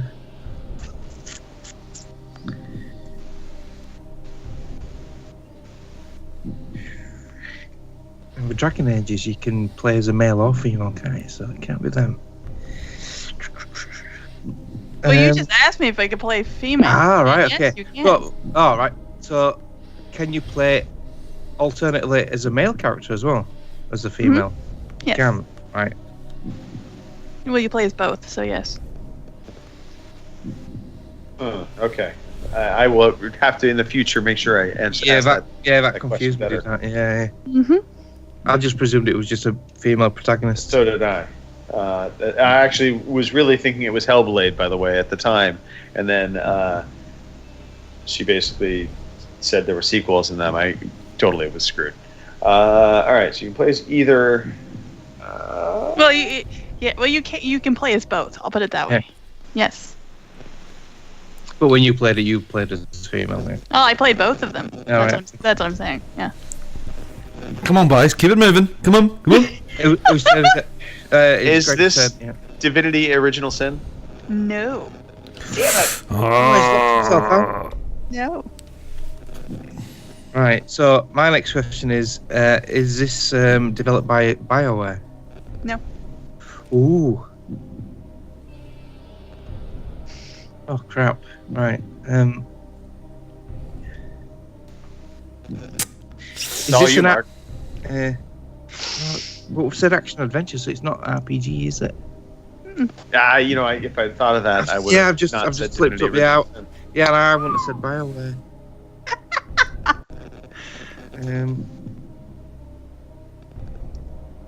Have you played this in the last 12 months? No. I don't know. Well, maybe. I can't remember exactly when I played it, but it could have been. 17, I've got 3 more left.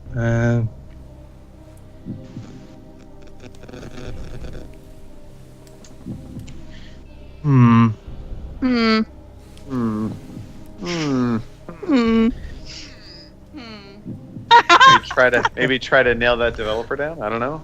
Yeah. Trying to help you out here, Mark. Yeah.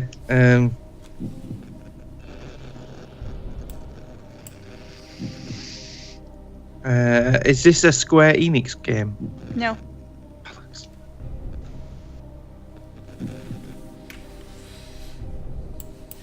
Oh, I'm struggling now.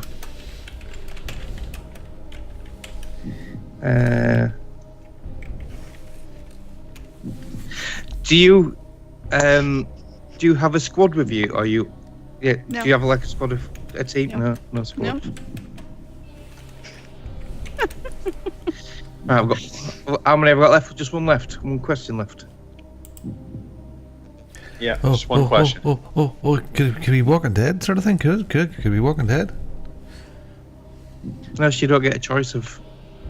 Okay. Male or female. Bayonetta? No, that's not new. No. Completely lost. Yeah. No. Mirror's Edge? No. Again, you get a choice of playing male or female. That's the one that's throwing me off. Oh. So our last question is I'm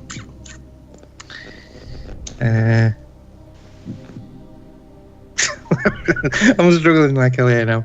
I feel like how Kim was the other week when she couldn't think of the question. Right? Yeah, Last of Us? It gets hard. It gets hard. I would much rather be on this side of the quiz than the. Yeah. Your mind goes blank. You just can't think of any games, can you? Right. Okay, we're going to have to wind it up here. Take a guess. So- Yeah, I know. Take a guess, Mark. Right, yeah, I was going to take a guess. It's not. Can't be any Uncharted series. Assassin's Creed Odyssey. Can you play as male or female? Nope. All right, Kim. What was the game? Dishonored. Oh, I can't see that. Dishonored 2. Oh! Wah, wah. I never got that. Damn it. That was a good choice. That. Very good. Well done. Very good. And Thank you. You know what? Much. Because I said first-person shooter, it's really a first-person perspective, but it's definitely not a shooter. Yeah. No, it's not a shooter. No. You know, if you tell us at the beginning what the game is, I told be a lot you easier. it'd be a lot easier. And I've told you the listeners would be much happier if we actually faked this and we were told the answer before, and then we could ask ridiculous questions, and then we could look amazing by guessing it after these ridiculous questions. Like Yeah. Does a character have a mole on his cheek? Oh, I know what it is. Right. It's Dishonored 2. Yeah, exactly. Yeah, and then we go, wow. Well done, Kim. How the All hell right. did Greg DeLacy I'd get have 4 never got that points? in a million years. Because I have been one. I had a good lucky guess, and then I also picked 2 games that Robin guessed incorrectly. Halo Wars 2. Ah, right. Yeah. Yeah, that's when we were cheating. Yeah, cheating. Yeah, that's all right. Yep. Robin, news. Let's talk about it. Come on. Here is the fucking news. We can start trying to look smart again as we rip off other people's news stories. All right, so news around the industry. Again, there just continues to be lots of news happening. So this one is actually, I think, a bigger discussion than just actually what is being announced, which was Sony made an announcement they are going to be delisting Drive Club.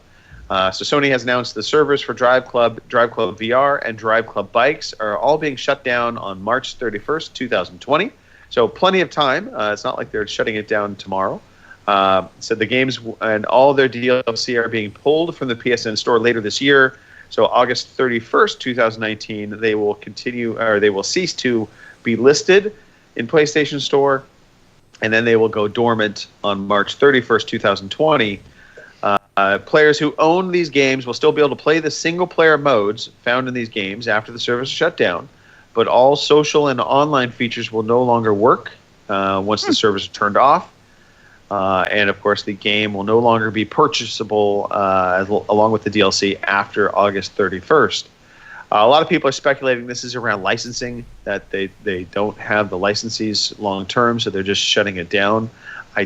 So hence the delisting of the game.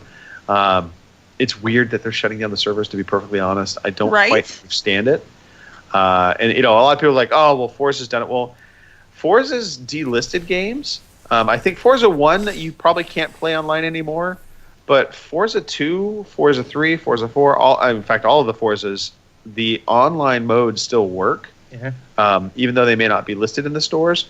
So what I think the more troubling thing is, this was not the only game, by the way, that was basically going to be delisted in the store. They have done this over, a number of games have been delisted. Will do this again to other games. But really, from a preservation of games and your games library, this is what kind of scares me about this all-digital future. Mm-hmm. It scares me a little bit for PlayStation fans in particular, in terms of being able to preserve your libraries intact. Because, if you bought this game, this game came out, yes, it came out right, within the launch year one of the PlayStation 4, but Drive Club VR is only 3 years old, I think. That came out about 3 years back. So I don't know. I get worried when I see companies doing this. And Sony has been weirdly aggressive about this stuff with certain games. It just doesn't for paint games. a good picture. Yeah, you can understand it from games from like a PS3 era, but this is a PS4 game. 7th of October 2014 it came out. Yeah. So it's been out just over 4 years, which isn't that long really game terms. But yeah, like you're saying, I've still got an old 360 upstairs with some discs. So I can use them discs whenever I want, and I can play them no matter what. If the servers are turned off or whatever, I can still play the single player games on them. But with the digital games, hold it's on, scary. but they are But saying you'll still be able to do that. play you can play the single player here. Yeah. But it's the online preservation stuff, and I guess this is where it is concerning, because I would like to be able to think that, if you own the game, you can still access all the features of it, regardless. In reality, it must be very disheartening for the developers of this here, because it had a really hard birth. It went through some real problems at the beginning, and it actually turned into a very good game. And the bikes bit of it, I really enjoyed the bikes. I didn't do tons of the bikes, but the main driving game, I played it all the way through, all of the different seasons, and to completion, I suppose. But they've added stuff to it. It's been a labour of love. So unless they're actually going to replace it with something else, because it actually does open up Sony to the lack of driving stuff that's there, really. And it had some variety, so yeah, I don't know. I'm sad about it, and I think you're right, Greg, because it is a bigger thing. They do. I mean, at the end of the day, none of the discs that we have these days, we only buy the discs as a quick install to buy the license. It's only the license we're buying. So that is the future. Sorry. No, I know, and I guess I look at this though, and then I think about kind of bigger picture things. So we just had the big announcement of Google Stadia. What happens if Google decides to just up and shut down everything? Exactly. Literally all the $60 games you bought for that service, you're not even going to be able to get the chance to play those. That's a different kettle of fish, isn't it? Yeah, that's bad. Yeah. But it related in some ways. You know what I mean? So this is, I hope that there might be some cooler heads that will prevail as we move forward into a more and more digital future, where they will say, look, maybe we delist the games, that's fine, but we'll still keep accessibility to all of their features open in the background. Because, we are going into these online platforms. Servers, I don't think it costs that much to have a few servers up and running for this game. I can't imagine. It's not like this is just some sort of crappy little game with a wee bit of multiplayer on the side, some sort of thing that never really caught on. But this is quite a specialist game, and there will be a base of people that will want to play this online, just like the Forza games. It's not like it's like Call of Duty out every year and then eventually switch something off somewhere. This will have a real hardcore. And if we go even the Call of Duty route, you can still go online and play multiplayer of Modern Warfare 1 and 2, and those are older than this here. So, yeah, I think it's pretty pure form, especially for a specialist game like this. Anyway, stop it, Sony. Yep. Speaking of stop doing things, don't swat people. Lesson to be learned here. And what I mean by this is there was a very famous situation, or infamous, tragic, to be perfectly honest, of there was a Call of Duty swatter that basically he got into an argument with another Call of Duty gamer, and he called the police on this person. Basically, I think he I had to look in here, but he basically told the dispatcher that he murdered his father and was holding the rest of his family hostage. And they, gave the address. SWAT showed up, and unfortunately, there was a very innocent person was killed by the SWAT team because they thought he was a dangerous person. So the guy that did this, Tyler Barris, was sentenced to 20 years in prison this past week for the fake 911 calls. And it wasn't just that call. He had done others.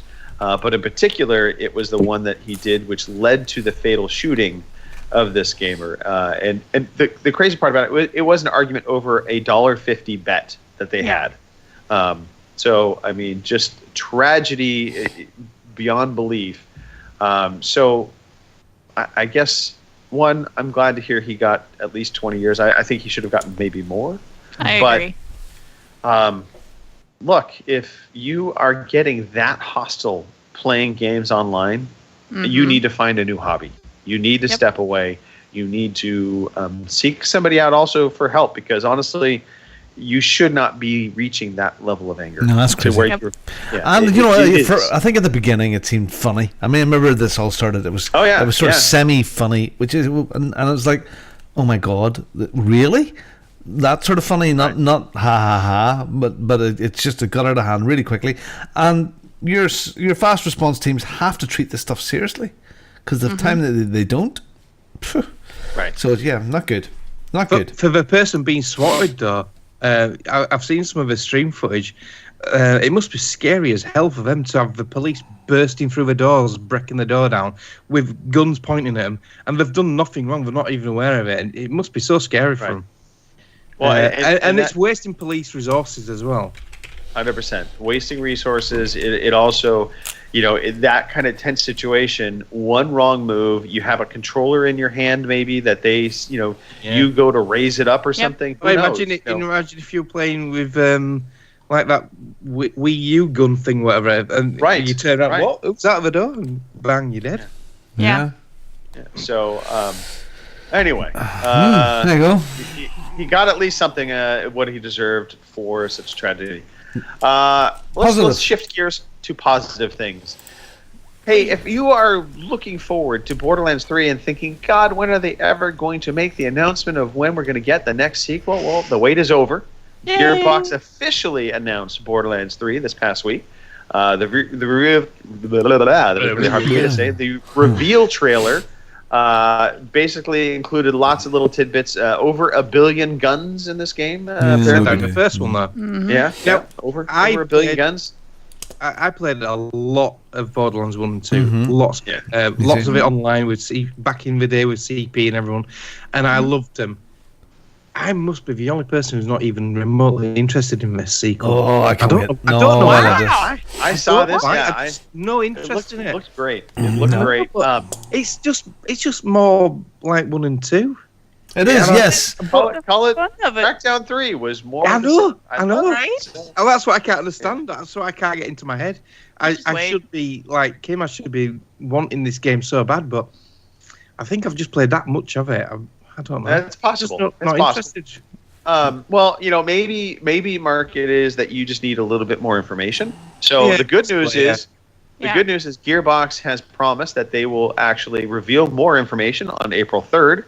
So hopefully we'll be getting some more news about this. But lots of new faces, familiar faces, characters from the previous game, all kind of made cameos in the game. Tiny is my favorite character. And lots of different locations, vehicles. It looks like even more of the humor is coming through from Telltale Borderlands as well. Because the Telltale Borderlands game has so funny, and it sort of looks like there's even more of that humor they've grasped onto that in this.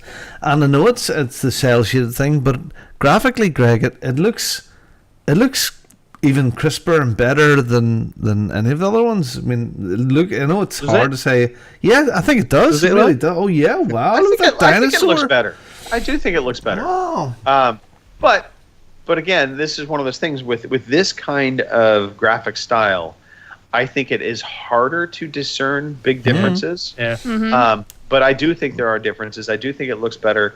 And I like that they have a lot of varied locations this go round. At least that to me seemed like they're going to be introducing a lot more. Yeah. So on the video there, Mark, do you see the guy with the sax? I know you don't watch the video. Greg. Yeah. Doesn't he look like, what do you call him from? It looks like Marcus Phoenix from Gears of War. Oh yeah. I know exactly what you're talking about. Yes. 100%. Well, so yeah, looking forward to that. Light the fuses, bitches! Oh, brick. Exactly. All right, more good gaming news coming. The game Dreams, which is from the Media Molecule team. Man, some of these things are just difficult for me to say right now. I've got a cold still going on, so I'm a little nasally. And Yeah. Anyway, all right, early access. So PlayStation 4 doesn't have an early access program until they need an early access program. So now they have an early access program for Dreams. It will be coming out on April 16th. So it'll be $30 in the US, $40 in Canada, which I think is a great price point for the game.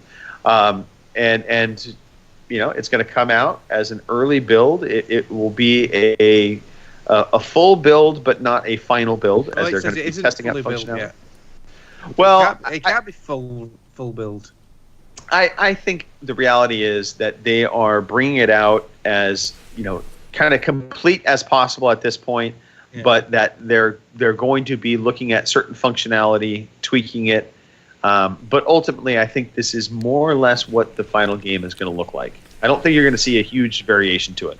Just like PUBG didn't, you know, when it came out in early access, it was basically the game that you got at the end, but they made a lot of tweaks in between that. So that's what this is going to be doing.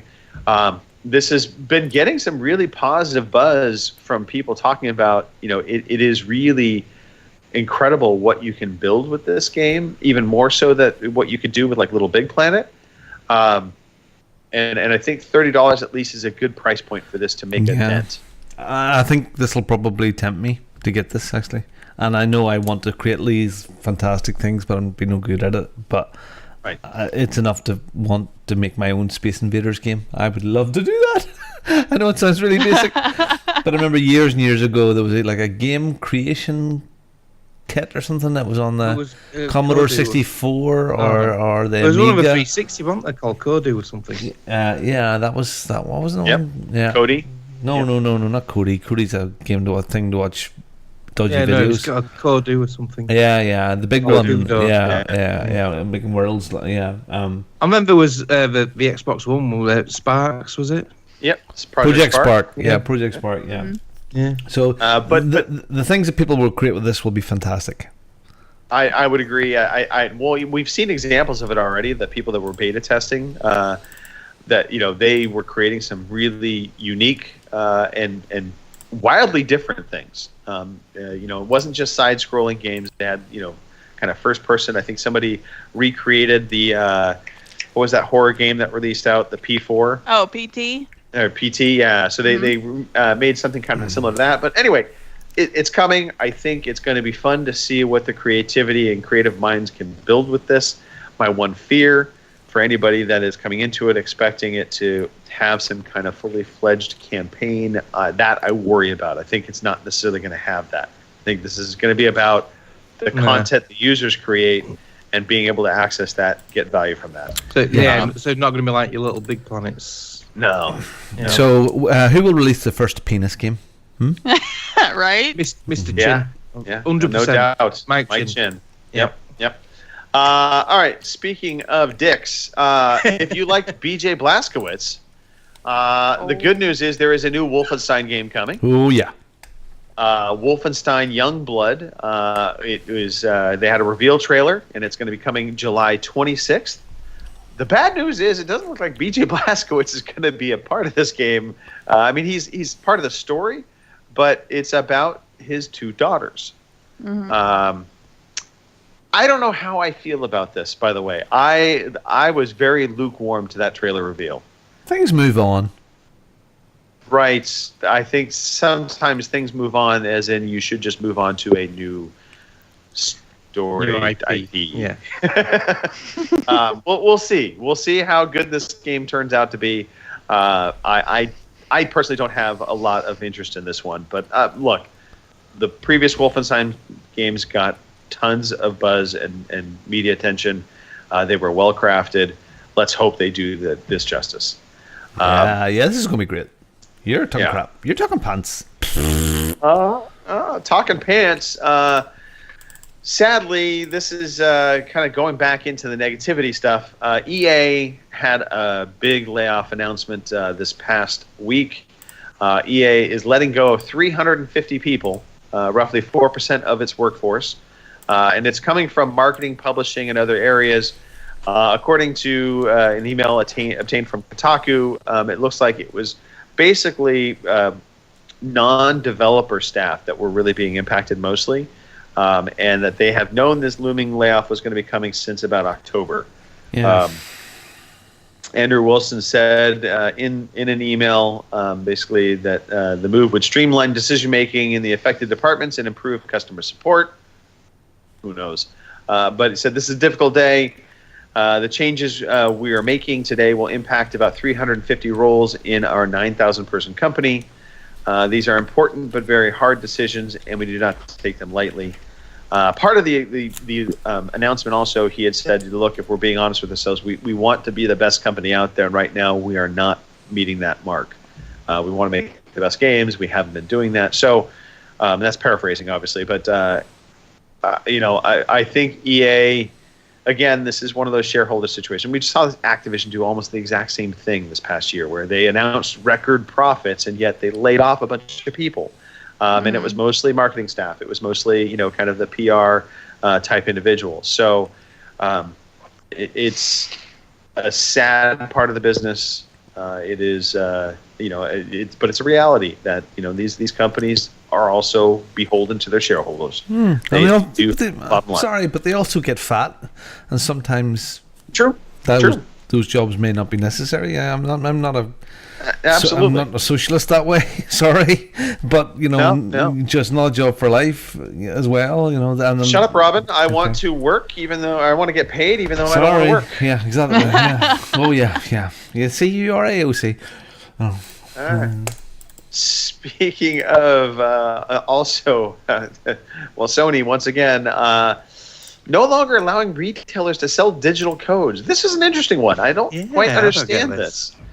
So a company spokesperson was quoted saying, "We can confirm that as of April 1st, 2019, which by the way, horrible date, but I get it. It's the end of their fiscal year, beginning of their new fiscal year. Sony Interactive Entertainment will no longer offer full games through Sony Interactive Entertainment's global digital retail program. The decision was made in order to continue to align key businesses globally to support full games and premium editions. Sony Interactive Entertainment will introduce increased denominations at selected retailers. DLC, add-ons, virtual currency, and season passes will still be available. But you won't be able to buy the games in terms of digital codes for the games.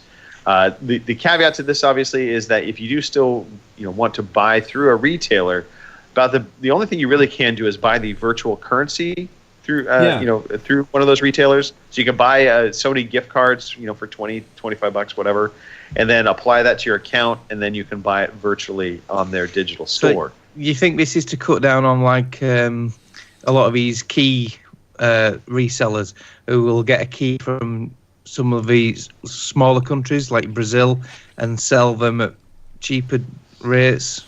Yeah, that's interesting. That could be possibly what they're doing there. I know some people actually have different accounts on their PlayStations and Xboxes in different countries to do this. So there are ways around it anyway, but yeah. Right. I know CD keys aren't too bad, they're quite reputable, but I know there are a lot of dodgy sites out there that do sell dodgy keys, stolen keys as well. Yeah, I mean, that sounds like the most logical explanation I've heard so far, Mark. So maybe that truly is it. But, obviously it impacts stores like a GameStop. Yeah.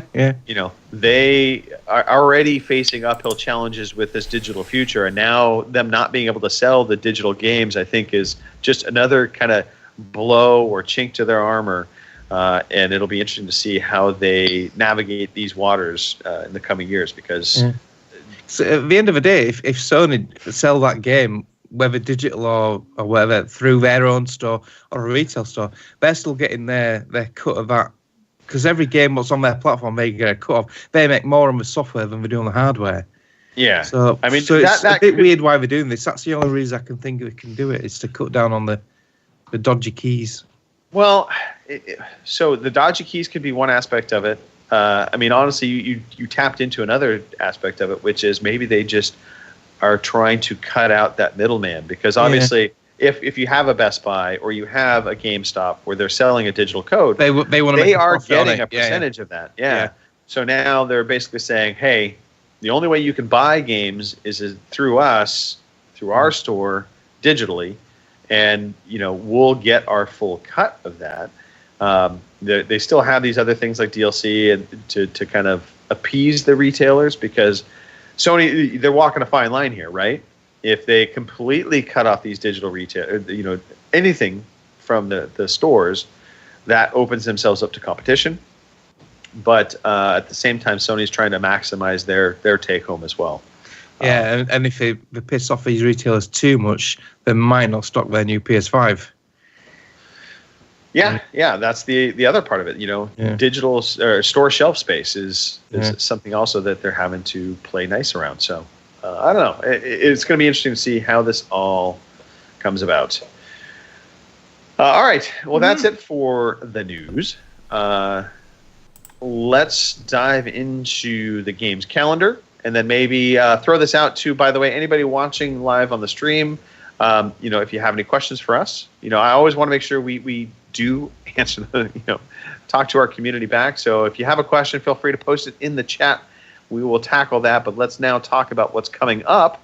That's a huge list, Kim. I'm not sure. Do you want to get a drink before you go through all this? Because I might. It's a rather lengthy list. Yes.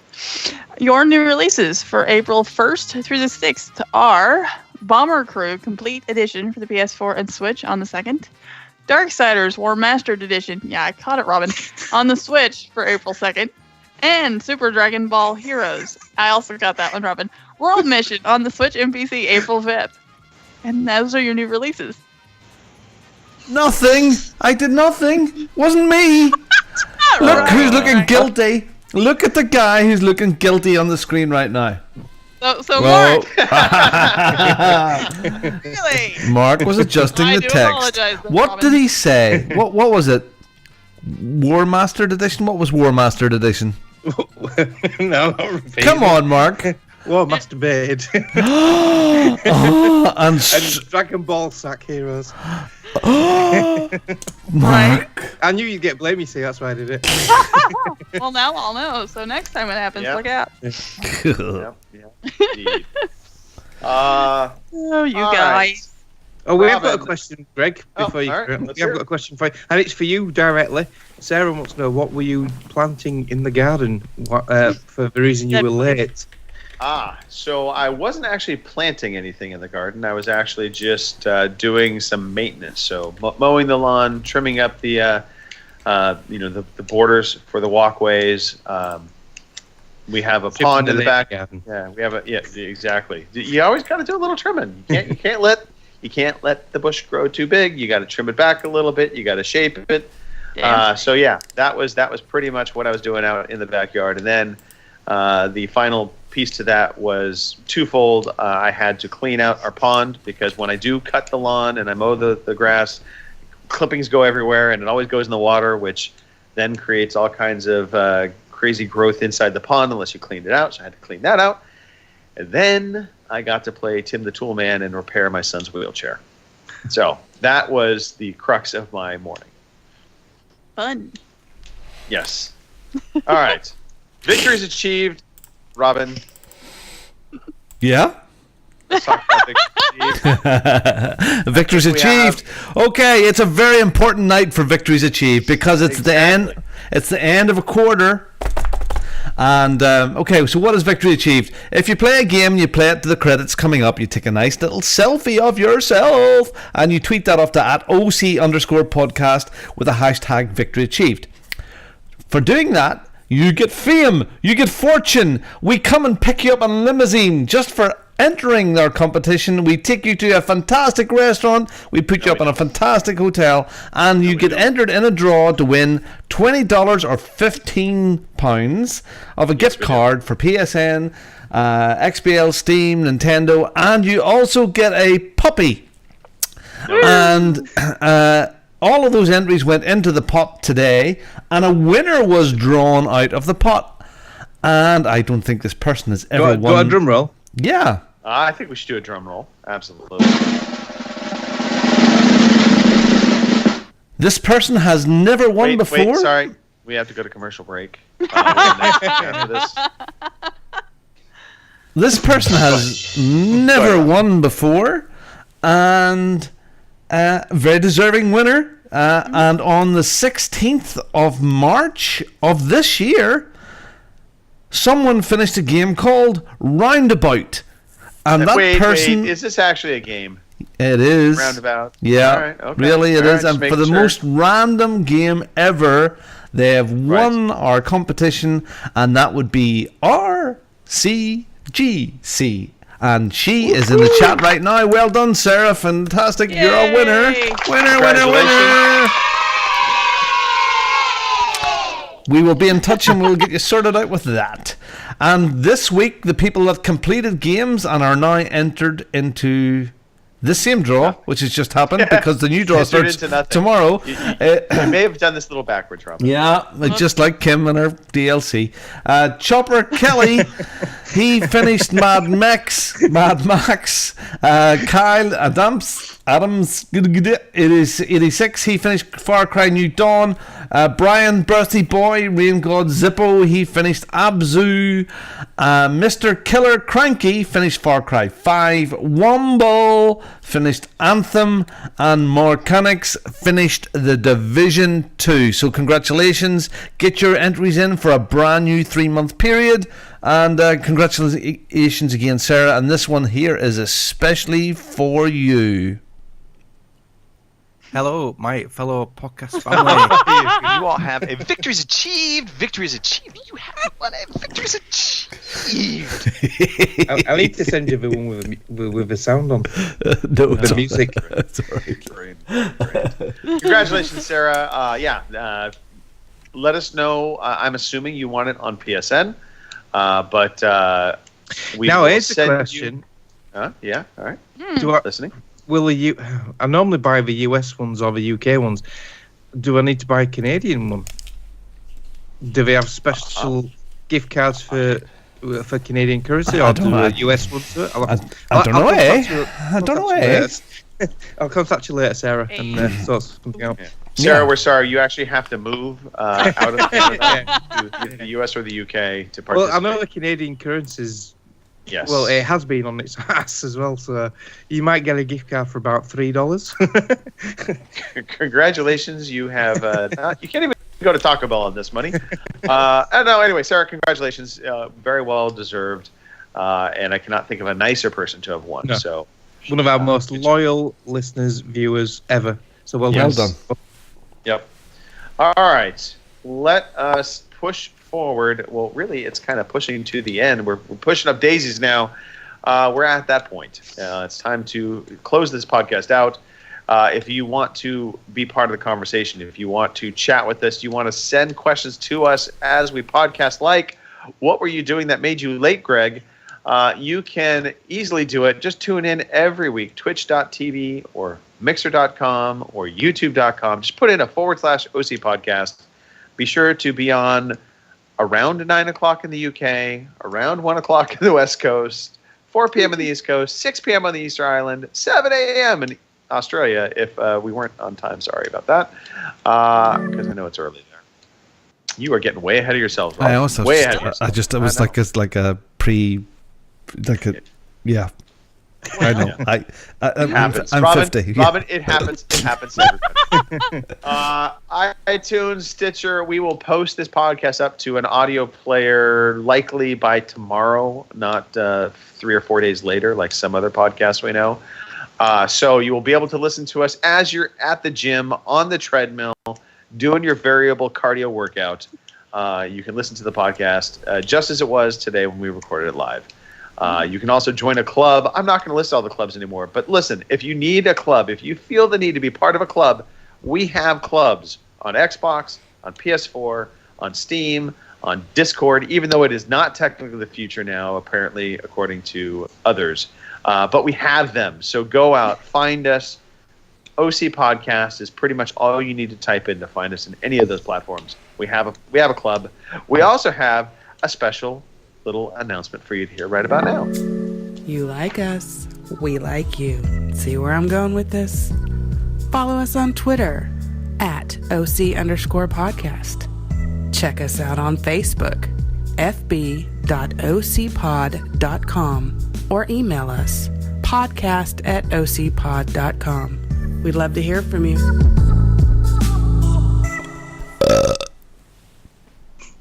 That was live, not even Memorex. Well done, Robin.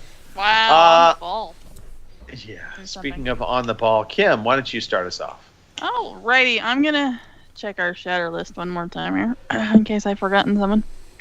Like the bots, the mini bots. Oh no, surprisingly not. Go figure. I want to shout out our shatters, and we've had a few in there today. There was RCGC, of course, Nerd Allegiance, Commander Root, Banana Nanan, I'm Black Thunder, Oddcast, and Tide. I'm assuming. So thanks for showing up and chatting with us and picking on Greg because he was late. So and burying bodies in his yard. I mean, what? Shh! I told you, it's a secret. I know. I just can't help it. I'm gonna shout out you guys, of course, because it's always fun to come on here. And I was thinking there was something else I was supposed to shout out, but I can't remember what it was. So I guess it's not important. I'll think of it later. The Maytag. Yeah, I wish, but no. Shove. No. Unfortunately not. He looked like he was in high school, so no thanks. I guess that's it for me. I think, because I can't think of anybody else. Oops. All right, Mark. You can get me at Mechanics on all the platforms. I want to shout out Robin for using the excuse of he's now 50 for all the mistakes he makes. Yeah. That is really handy. Mark, it's all right. It's all right. I'm over 50. That's right. I want to shout out you guys. I want to shout out Jenny for also being 50 now. She's going to kill me. And a public service announcement. If you got the Division 2, join our clan, please. There's only 2 people in it at the moment, me and Greg. It's a bit lonely in there. You can't get sad. any clan benefits till there's at least 4 people in there. There's some massive clans out there, Mark, and just take the hint, boys. I know. I might have to do what we did with poor Nicole with one of her clans. She set up with Destiny 2 one and leave and join another one. But yeah, you can't even get any rewards until there's 4 people in there. So yeah, if anyone wants to join, it's the OC Podcast Clan. The code is OCP. And if no one joins in the next 4 weeks, I'm going to abandon it and join another one. Yes, that's me. So over to you, Robin. Yeah, I want a wee shout out to Nicole. Want you back on the podcast, Nicole, when you're ready. Come on, get back. And to my mate, Darren. Yes, you got a thing. Got to sort it out. Get it sorted out, man.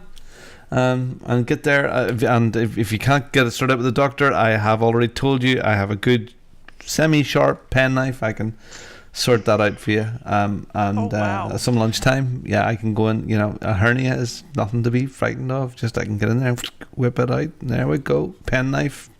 Have it. Brilliant. Bottle of whiskey. Yeah. So, and that's it. Yeah, that's it. And everybody's been listening, and the very active chat tonight. That's good. Mm-hmm. And thanks very much. It's been good fun. It's my turn. What's his name again? Sorry, I forget. I'm old. Griggles. I know. Look, I can't blame the age thing yet on the time issue. So apologies for us getting a late start. I just simply was having too much fun burying a body.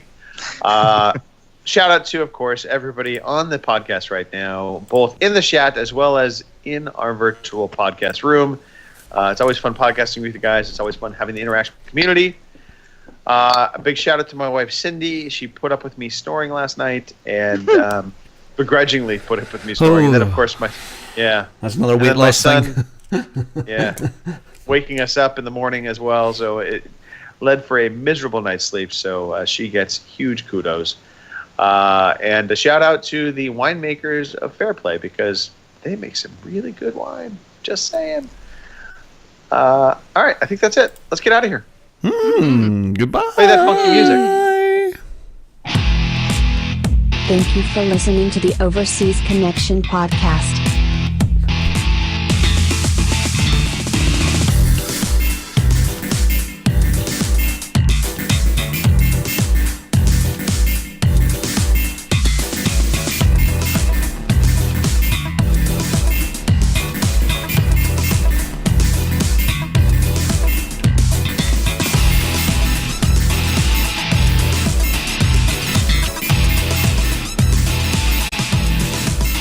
See you same time next week.